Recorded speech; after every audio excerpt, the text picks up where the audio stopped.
বাবা চলে এসেছি। ও ভাই এই জমিটাও কেটে ফেলেছে সর্ষে?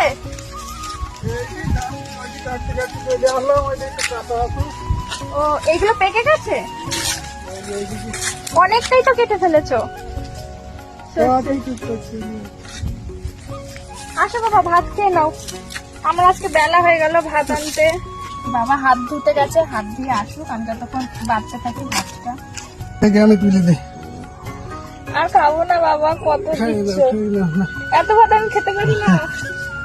বাবা দেখেছে আমাকে জোর করে ভাত খাওয়াচ্ছে, আমি খাবো না বাবা। খাও,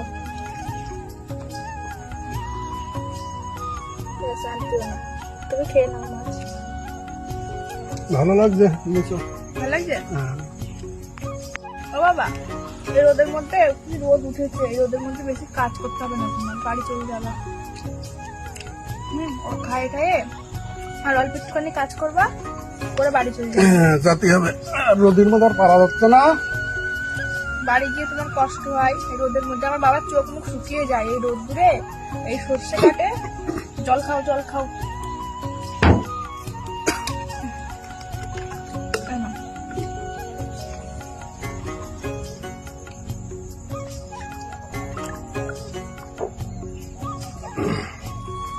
বন্ধুরা তোমরা আমাকে বলো যে তনুশ্রী তুমি তোমার বাবার এত যত্ন করো, এত ভালোবাসো, খুব ভালো লাগে।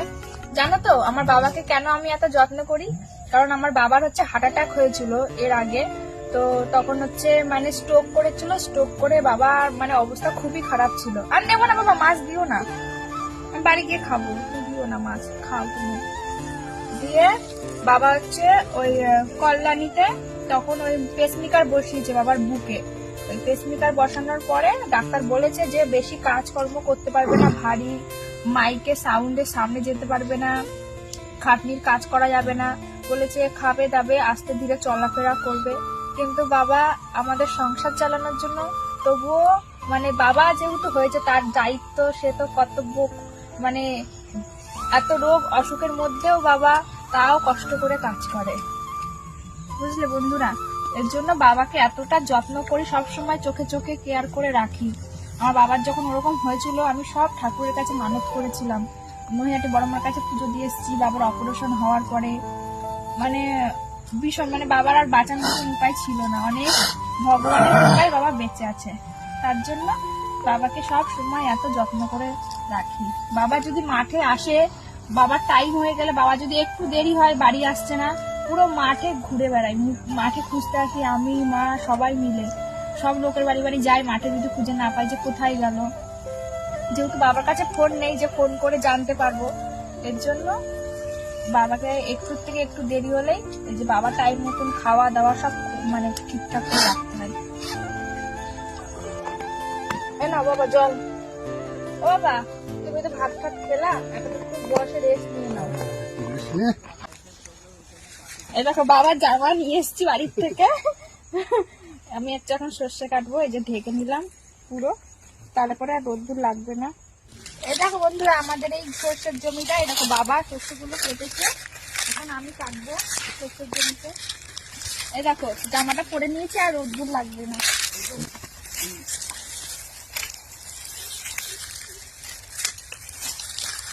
দেখো বন্ধুরা বাবা ওই পাশে কাটছে আর আমি কাটছি, বাবার আমি। বাবা তো কত তাড়াতাড়ি কাটছে, বাবা কাজ করে না, বাবার সাথে সাথে একটু হেল্প করে দিচ্ছি আমি, বাবার সাহায্য হচ্ছে। ও হচ্ছে বাবা, পুরো জমিটা এখনো অনেক আছে, সব কাটা তো সম্ভব না, দেখি যতটা পারি বাবার সাথে কাটি।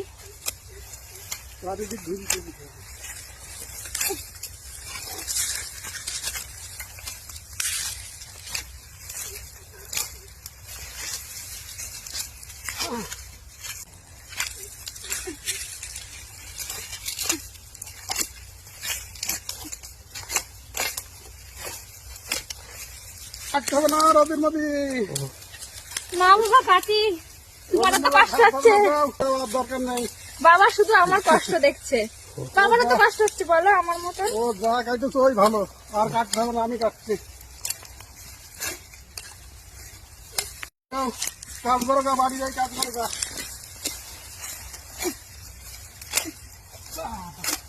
বন্ধু বন্ধুরা আমার বাবা দেখো কাটতেই দিচ্ছে না সর্ষে, শুধু বকছে যে বাড়ি যা করে।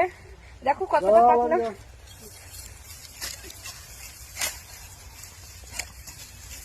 বাবা তোমার তো জোর নেওয়া লাগবে না, আমি আবার একটু- জোর নেওয়া লাগে নাকি? আমি আর তুমি এই জমিটা তো পুরো কেটে ফেলতে পারবো।